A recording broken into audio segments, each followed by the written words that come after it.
Good morning 12th class. कल हम सुनिधि नामजोशी के द्वारा लिखा गया द गिटार प्लेयर और स्वयंवर के बारे में समरी देखे थे, जाने थे कि किस प्रकार ये लिखा गया है और क्या इसके मूल भाव हैं। सुनिधि नामजोशी के बारे में मैंने आपको बता ही दिया था कि इनका जन्म भारत में हुआ, कनाडा रहे कुछ वर्ष और उसके बाद वर्तमान में वे यूनाइटेड किंगडम में रहती हैं। आगे कुछ रचनाओं के बारे में दिया गया कि इनकी रचनाएं हैं अपने 12th क्लास के संदर्भ से कोई खास महत्वपूर्ण नहीं है। हाँ, इतना याद रखना है कि ये जो दो कहानियाँ हैं, ये द गिटार प्लेयर एंड स्वयंवर, ये उनकी एक प्रसिद्ध पुस्तक है और उस पुस्तक का नाम है फेमिनिस्ट फेबल। इससे ये ली गई है, 1981 में ये पब्लिश हुई थी। इस पुस्तक से दो कहानियाँ उतारी गई हैं। हम पहले देखते हैं द गिटार प्लेयर, यानी एक ऐसी बालिका जो गिटार कह दो चाहे आप और चाहे उसको आप सितार कह दो, उसको बजाती है, उसके बारे में ये पाठ है। देखिए, शुरुआत की है a girl played on her guitar. एक लड़की अपना गिटार बजाती थी, क्योंकि V2 है, ध्यान से देखना, पास्ट सिंपल है। एंड और it so happen that someone passing by listen.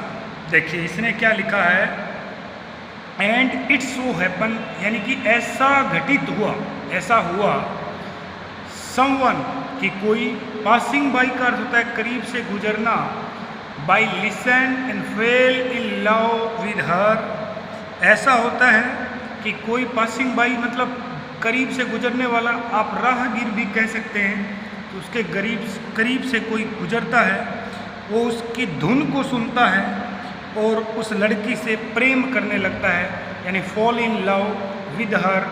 वो बता रहे हैं फॉल फीले फॉलन, ये फॉल इन लव होता है, फॉल इन लव, क्योंकि ये पास्ट में है तो ये V1 है और ये V2 होती है, और हम सब जानते हैं फॉलन V3 होती है।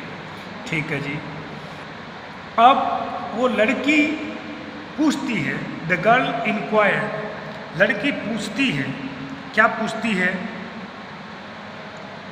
Is it my music you love, कि क्या वह मेरे संगीत के प्रति प्रेम रखता है, मतलब क्या आप मेरे संगीत से भी प्रेम करते हैं, और मी, या फिर मेरे प्रति, मतलब आपका जो प्रेम है वो किसके प्रति है, मेरे संगीत के प्रति या मेरे प्रति, ऐसा वो पूछती है। द म्यूजिक कंटिन्यू, और ये पूछकर वो जब वो पूछ रही है तो उस समय संगीत जो है वो जारी है, मानी संगीत बज रहा है।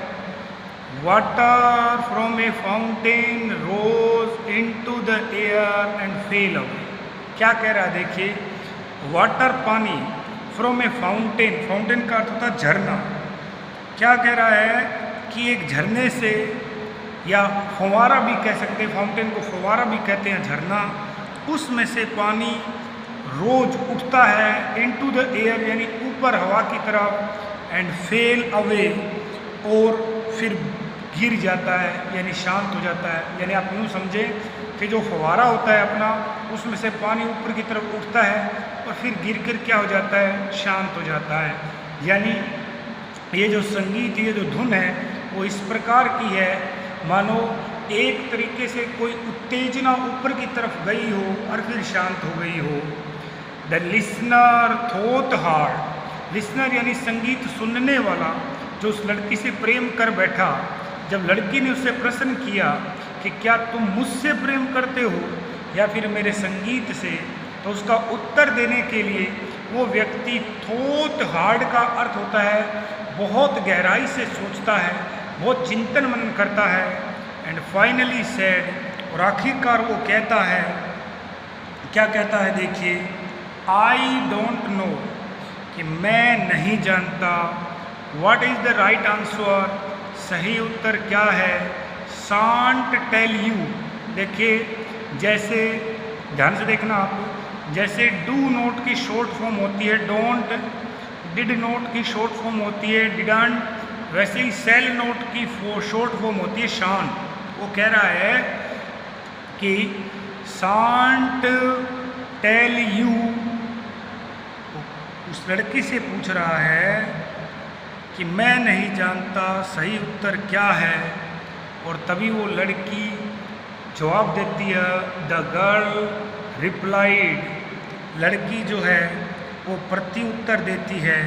क्या क्या प्रत्युत्तर है देखिए, शांट टेल यू कि मैं नहीं बताऊंगी, but that is not it, लेकिन आप इतना जान लो कि ये जो जवाब है वो सही नहीं है जो अभी आपने दिया।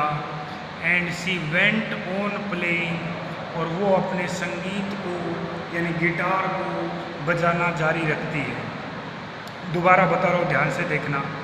लड़की प्रश्न करती, क्योंकि आगे प्रश्न यही है, इस पाठ से छोटे छोटे प्रश्न है, छोटा सा ये पाठ है। पहला कि क्या आप मेरे संगीत से प्रेम करते हैं या फिर मुझसे। जो राहगीर है, जो फॉल इन लव रहा, वो क्या कहता है, आई डोंट नो, मैं नहीं जानता, what is the right answer, कि मुझे नहीं पता मैं आपसे प्रेम करता हूँ या आपके संगीत से। यानी वो शोर नहीं है, पूरा शोर नहीं है। तो लड़की उसको बोलती है कि मैं आपको सही उत्तर तो नहीं बताऊंगी, लेकिन आप इतना जान लो जो उत्तर आपने दिया है वो क्या नहीं है, सही नहीं है।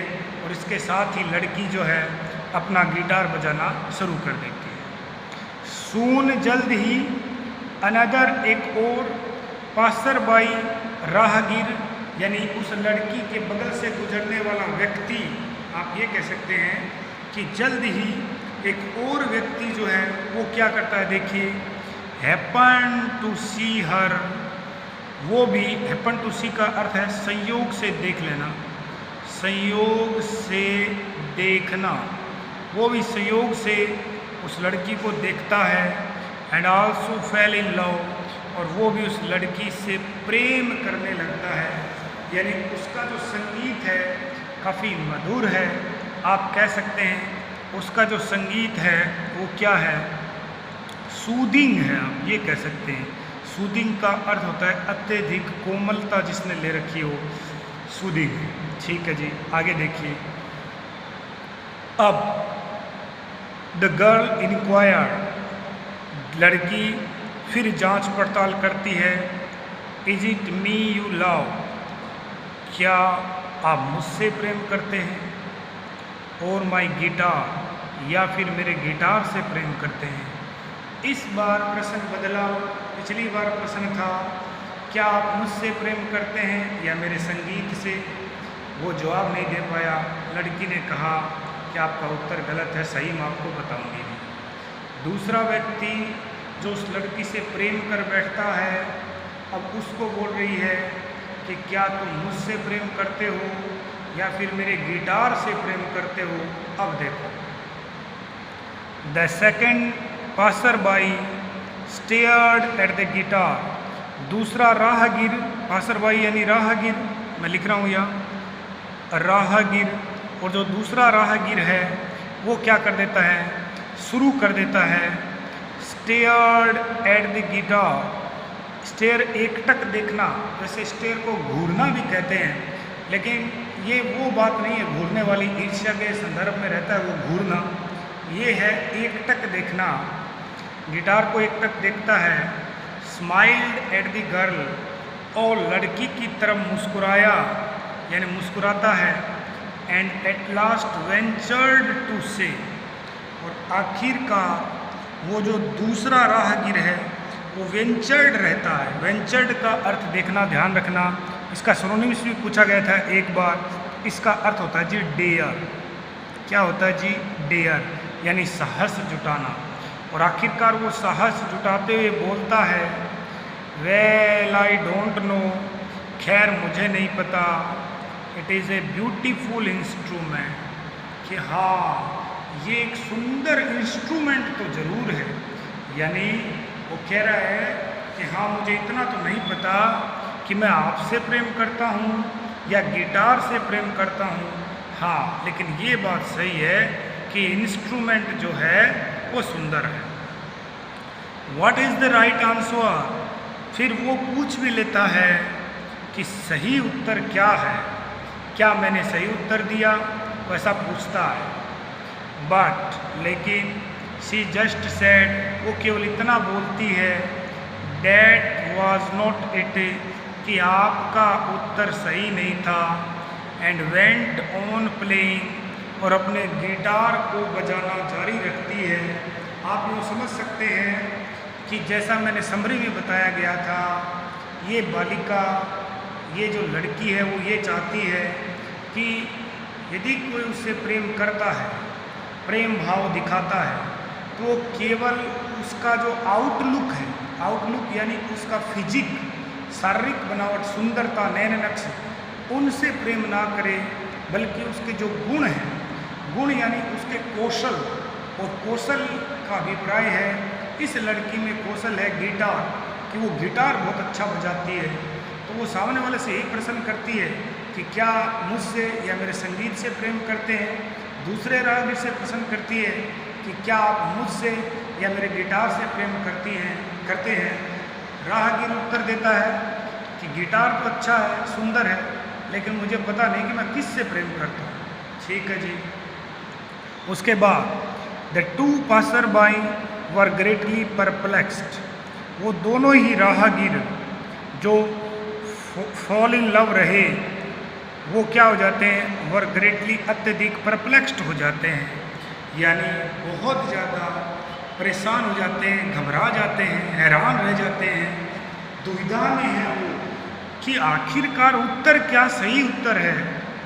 All night long the guitar music run through their heads, और उस रात, पूरी रात को, ऑल नाइट यानी पूरी रात को, उस पूरी रात को गिटार म्यूजिक यानी गिटार का संगीत, रन थ्रू, गूंजता रहता है, देयर हेड्स, उनके मस्तिष्क, यानी पूरी रात उनको क्या सुनाई देता है, गिटार बजता हुआ सुनाई देता है।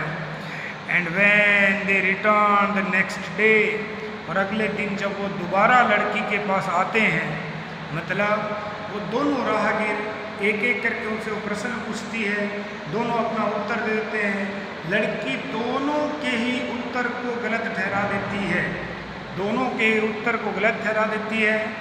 रात को दोनों परेशान रहते हैं, गिटार उनके मन में बज रहा है, दोनों परेशान इसलिए हैं क्योंकि वो ये देख रहे हैं कि फिर सही उत्तर क्या है। तो दूसरे दिन जब वो लौटते हैं, it was perfectly obvious that they had both prepared their speeches.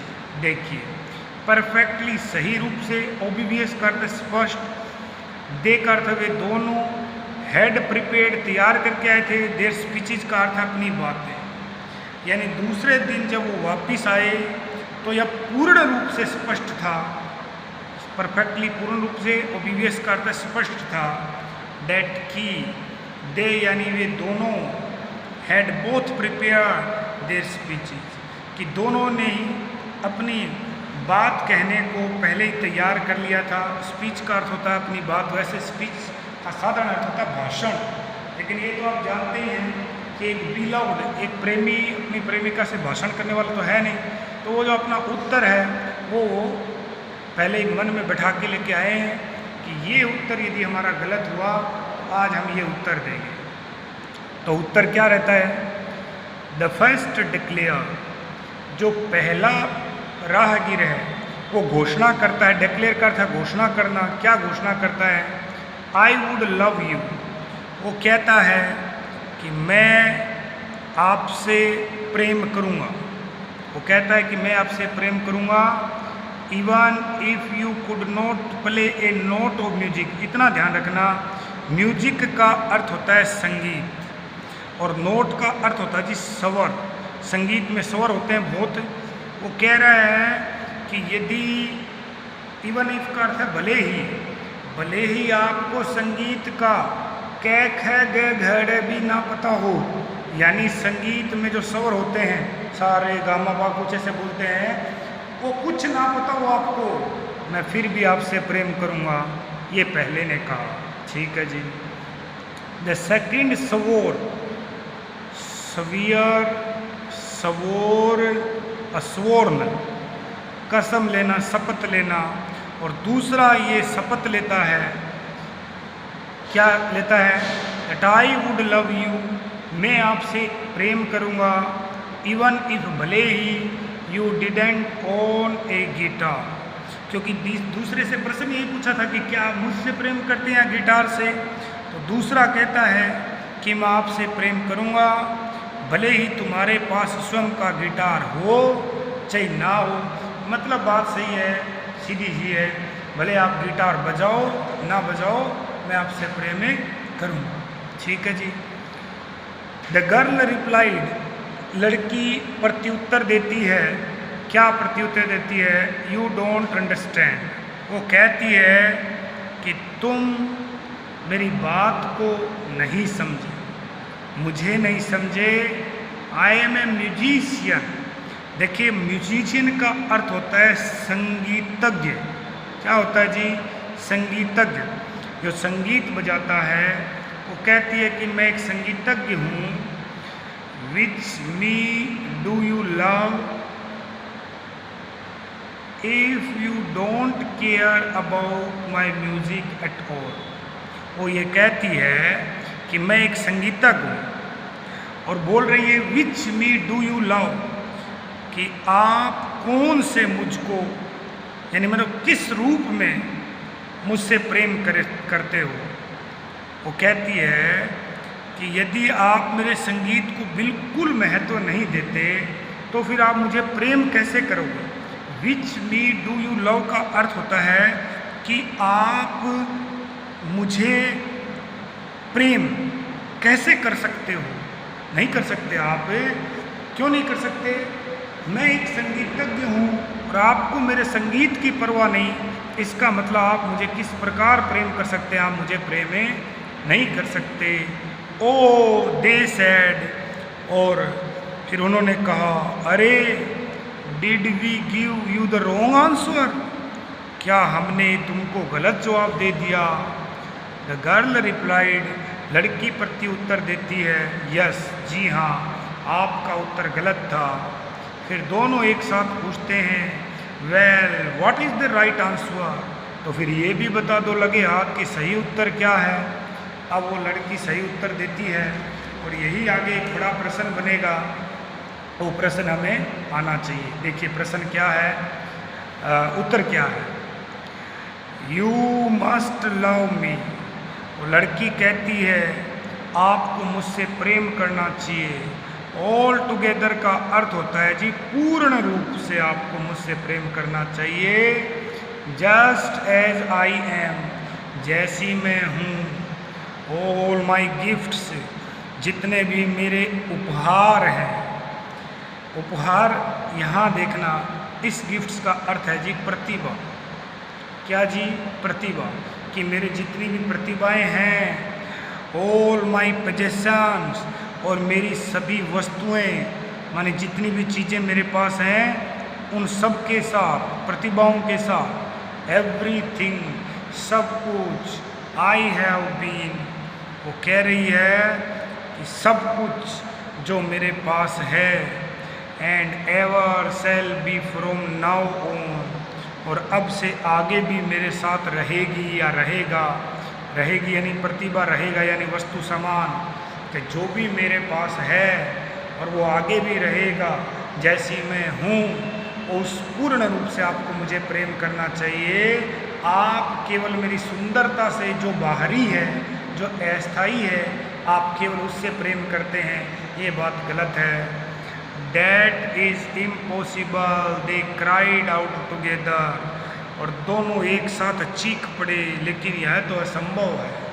और यही पुरुषों के साथ समस्या है कि वो अपनी प्रतिभा को प्रतिभा मानते हैं, लेकिन महिलाओं की जो प्रतिभा है उसको प्रतिभा नहीं मानते। अपने काम को काम मानते, अपने दबाव को दबाव मानते हैं, महिलाओं की नहीं। और एक महिला जितना कार्य एक दिन में करती है, पुरुष वो 7 दिन में वो कार्य नहीं निपटा सकता। ये बिल्कुल सत्य बात है। तो इसीलिए ये कहा गया था कि जो ये सुनिधि है लेखिका हैं, वो एक नारीवादी लेखिका हैं और बड़े ही मार्मिक और पुरजोर तरीके से वो समाज में जो लिंग असमानता है उसको, उसकी एक तरीके से धागे निकाल देती हैं, उसके हमारे सामने हमें बताती हैं कि देखो समाज में ये हो रहा है। और लास्ट लाइन ये है, यस द गर्ल अग्रीड, और लड़की ने सहमति प्रकट करते हुए कहा, हाँ जी, चूज़ ए सैड टून, और फिर चुनती है एक दुखद धुन को। तो शूट द ओकेजन, शूट का अर्थ उपयुक्त, ओकेजन का अर्थ अवसर, और वो निराशित है क्योंकि उसको पहले से ही पता था कि कोई भी पुरुष महिला को अपने समकक्ष मानता ही नहीं है। इस प्रकार इस लेसन में हमें ये सिखाया गया। अगले पार्ट में हम स्वयंवर को देखेंगे। आई होप आपको समझ आया होगा। कोई दिक्कत हो तो आप मुझे मैसेज करके बता सकते हैं।